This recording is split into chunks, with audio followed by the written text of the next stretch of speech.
मोदी संकट में डूबे, असम गया हाथ से, राहुल ने मारी बाजी। असम चुनाव एक ऐसे दिलचस्प मोड़ पर आकर के खड़ा हो गया है। असम और बंगाल अब भारतीय जनता पार्टी के लिए भारी पड़ गया, क्योंकि वोट तो काट दिए विपक्ष के और डुप्लीकेट वोटर चढ़ा भी दिए, फर्जी वोटरों को चढ़ा भी दिया भारतीय जनता पार्टी के लिए। लेकिन सब ईवीएम में पहले ही से डाल के तो नहीं लाएंगे, कुछ तो डालने जाएंगे। उसके लिए बिहार का फार्मूला, जैसे बिहार चुनाव के अंदर गुजरात से, हरियाणा से, मध्य प्रदेश से, महाराष्ट्र से, उत्तर प्रदेश से लोग गए थे डालने के लिए बिहार में चुनाव, हजार हजार बसें।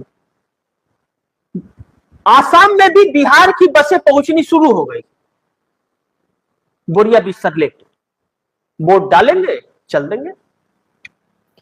अब जो यह लोग जा रहे हैं, गौरव गोगोई जो कांग्रेस, असम कांग्रेस के अध्यक्ष हैं और लोकसभा में विपक्ष के उपनेता हैं, उन्होंने बसें पकड़ ली और कांग्रेस पूरी मुस्तैद है।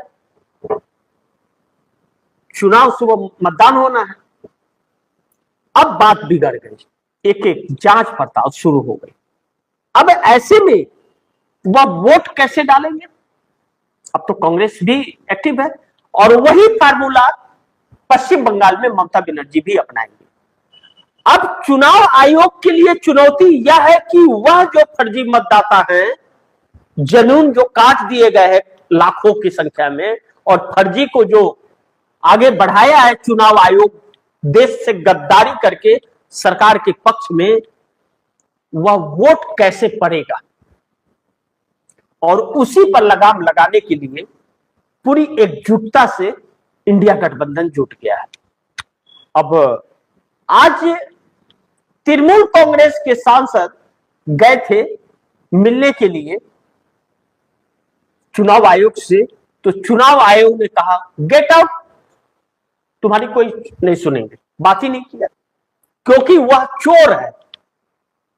वह सच सुनना नहीं चाहता और ना सच को देखना चाहता है, क्योंकि चोरी वही कर रहा है, वह चोरी की बिसात वही बिछा रहा है।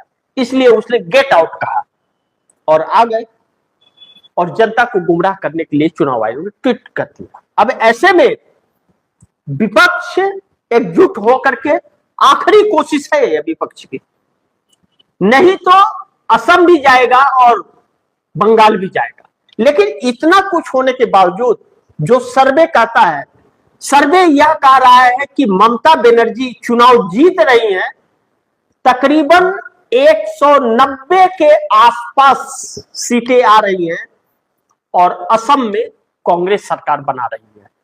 लेकिन चुनाव आयोग हर संभव प्रयास कर रहा है कि पश्चिम बंगाल में भी और असम में भी भारतीय जनता पार्टी की सरकार बने, और चाहे संविधान, लोकतंत्र, मर्यादा, शर्म, लाज, हया सब कुछ खत्म कर देना पड़े, लेकिन भाजपा की सरकार बना दिया जाए।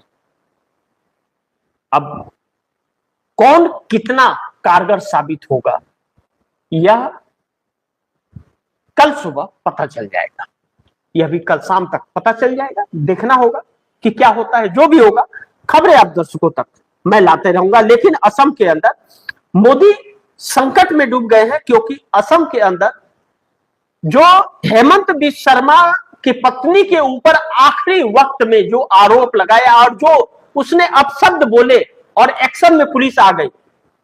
चुनाव आयोग के आदेश के बगैर आचार संहिता में पुलिस मुंबई पहुंच गई, दिल्ली पहुंच गई असम से। बड़ी फास्ट है भाई। वैसे तो कोई तरपता रहे सड़क पर तो किसी पुलिस वाले की हिम्मत नहीं होती आने की, आता ही नहीं है। और पुलिस चुनाव आयोग के ओ में है, कस्टडी में, तभी भी पहुंच गई। कमाल का, चुनाव आयोग के आदेश के बगैर तो पहुंच नहीं सकती। लेकिन जनता के बीच मैसेज चला गया, उसका रिएक्शन अब देखने को मिलेगा।